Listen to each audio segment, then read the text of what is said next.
कोविड-19 पर आधारित इस विशेष कार्यक्रम में एक बार फिर मैं दीपेंद्र सिवाच। लगे रोशनी की छड़ी झूम ऐसे निशा की गली में तिमिर राह भूले तिमिर राह भूले खुले मुक्ति का वो किरण द्वार जगमग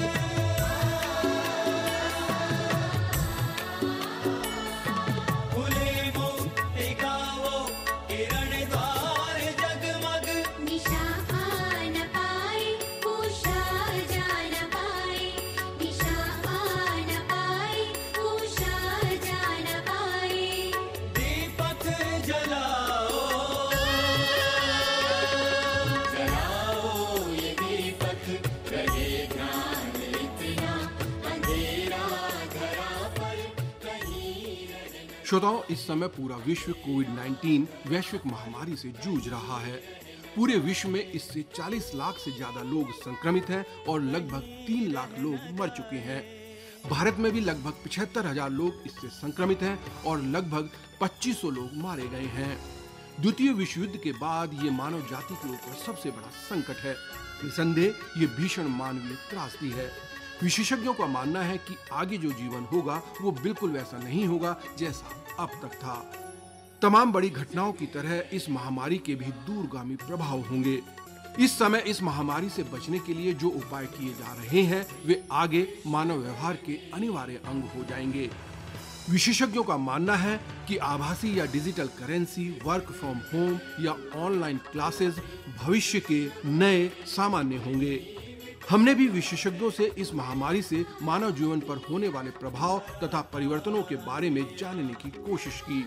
इसी क्रम में इस बीमारी के समाज पर पड़ने वाले प्रभावों और पोस्ट कोरोना समाज के बारे में जानने के लिए हमने समाज शास्त्र की अध्येता डीएवी कॉलेज के समाज शास्त्र विभाग में असिस्टेंट प्रोफेसर डॉक्टर ओनिमा शर्मा से बात की। डॉक्टर शर्मा, आपका हमारे कार्यक्रम में बहुत बहुत स्वागत है। धन्यवाद। डॉक्टर साहब, ये लॉकडाउन का तीसरा चरण है और लगभग हमें 50 दिन हो गए हैं घरों के भीतर रहते हुए, और निश्चित रूप से आप भी इस समय घर के भीतर ही होंगे। किस तरह की आपकी दिनचर्या है इस समय? दिनचर्या काफी बदल चुकी है। लॉकडाउन से पूर्व कॉलेज में समय ज्यादातर बीतता था, शाम को घर आते थे। अभी जो है ऑनलाइन क्लासेस चल रही हैं, बच्चों के साथ हमें ऑनलाइन ही बने रहना पड़ता है, ऑनलाइन क्लासेस चला रहे हैं। ये एक थोड़ा सा नया अनुभव होगा। जी बिल्कुल, अनुभव बहुत ही चैलेंजिंग है। चैलेंजिंग इन द सेंस कि हम लोग को मैक्सिमम मेजॉरिटी स्टूडेंट्स को रीच करना होता है, जो हमारे लिए एक चैलेंज की तरह है, क्योंकि कुछ हमारे बच्चे पहाड़ों में हैं जहाँ पर इंटरनेट की सुविधा नहीं है या उनके पास स्मार्टफोन्स नहीं है। तो अब हमें ये देखना पड़ता है कि हम किस तरह से इन बच्चों को मैक्सिमम तरीके से रीच कर सकते हैं, चाहे वो गूगल क्लासरूम के थ्रू हो या जूम ऐप के थ्रू हो, क्योंकि हमें मैक्सिमम मेजॉरिटी बच्चों तक पहुंचना है। इस बीच में कुछ नया कर रही है? नया करने के हिसाब से मैं ये कर रही हूँ कि मैं अपने आप को थोड़ा टेक्नोलॉजिकली थोड़ा और अपडेट कर रही हूँ, कि मुझे ऐसा लगता है कि टेक्नोलॉजिकली हम लोग थोड़े से, मतलब मैं अपनी बात कर रही हूँ, इतना लेटेस्ट इक्विपमेंट में और ये सब चीज़ में मैं नहीं थी। तो ये एक टाइम मुझे मिला है जिसमें मैं अपने आप को बहुत ज्यादा यूट्यूब देख करके और ये सब करके मैं अपने आप को थोड़ा करने की कोशिश करती हूँ कि मैं अपने आप को अपडेट कर पाऊँ टेक्नोलॉजिकली। क्योंकि समाजशास्त्र के विद्यार्थी हैं, एक समाजशास्त्री होने के नाते आपको क्या लगता है कि ये जो अब ऑनलाइन क्लासेस हैं ये अब आगे की एक न्यू रियलिटी होने जा रही है?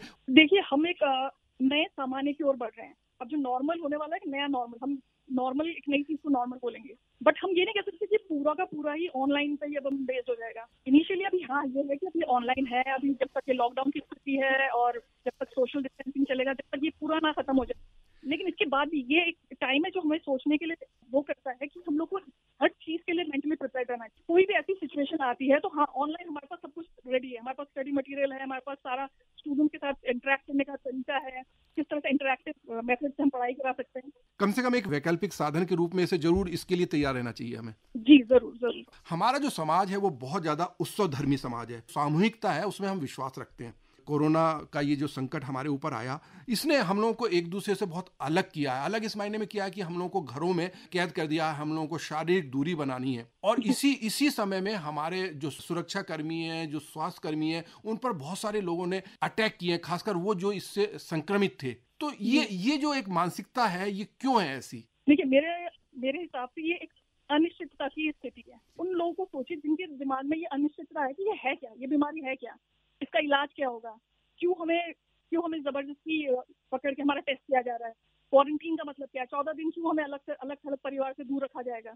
तो अटैक जो किया जा रहा है वो उस तबके के लोगों द्वारा किया जा रहा है जो ये समझ रहे हैं कि शायद ये टेस्ट के द्वारा हम लोग को अलग कर दिया जाएगा, हमारे परिवार से हमें अलग कर देंगे, 14 दिन 20 दिन के लिए हमको बाहर रख देंगे, ना जाने कौन सा हमारे पे इलाज चलाया जाएगा, हमको अपने परिवार से नहीं मिलने दिया जाएगा। तो वो डर की स्थिति। कोविड-19 पेंडेमिक है, ये एक निश्चित रूप से एक बड़ी त्रासदी है मानवीय समाज पर। जो आप देख रही हैं अभी लॉकडाउन की स्थिति है, अभी हम कोरोना से लड़ रहे हैं। किस तरह के प्रभाव आप देख रही हैं कि जो पड़ रहे हैं इस समय?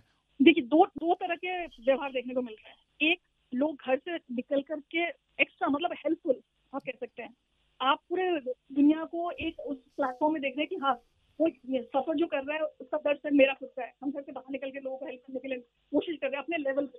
जो हम कोविड वॉरियर्स बोलते हैं, हर कोई एक कोविड वॉरियर की तरह काम करने की कोशिश कर रहा है, चाहे वो हेल्थ वर्कर्स हैं या वो पुलिसकर्मी हैं, टीचर्स अपने तरीके से काम कर रहे हैं, एनजीओ अपनी तरीके से कर रहे हैं, स्टूडेंट्स काम कर रहे हैं, एनसीसी के लड़के काम कर रहे हैं।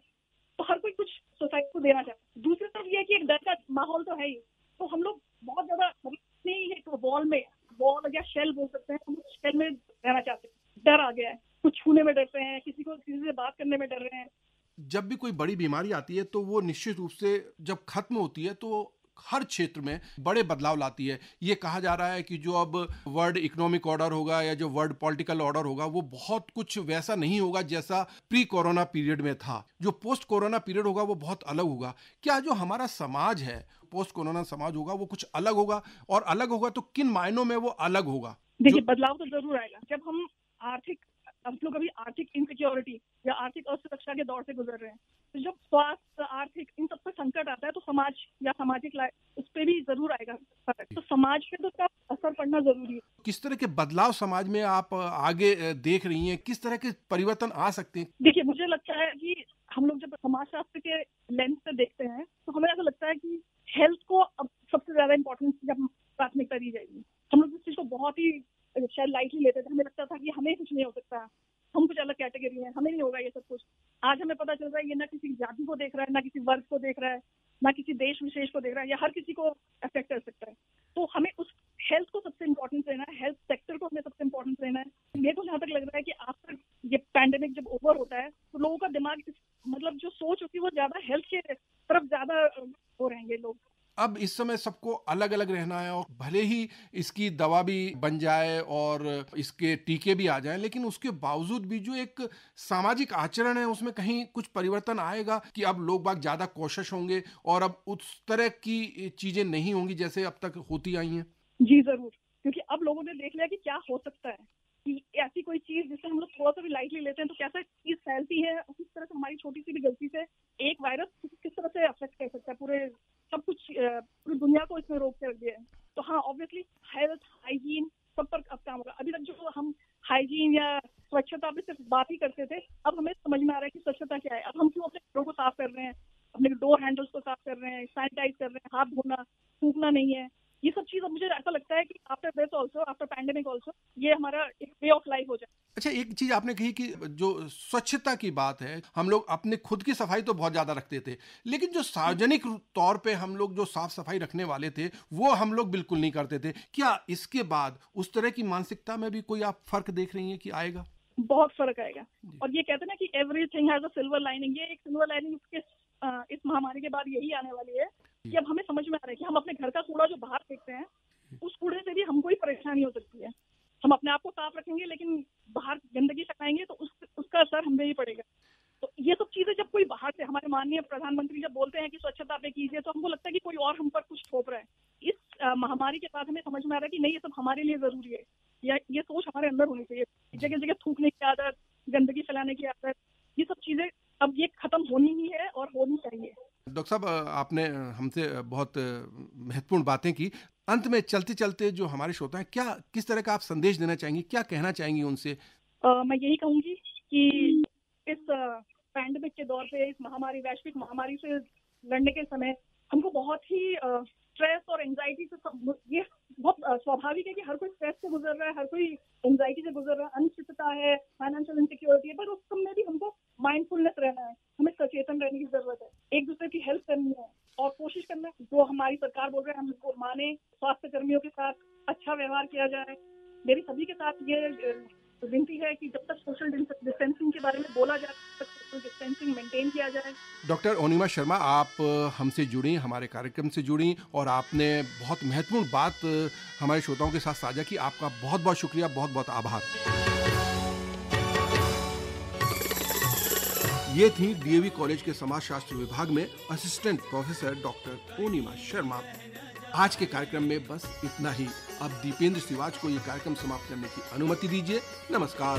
असतो मा सत्समय तमसो मा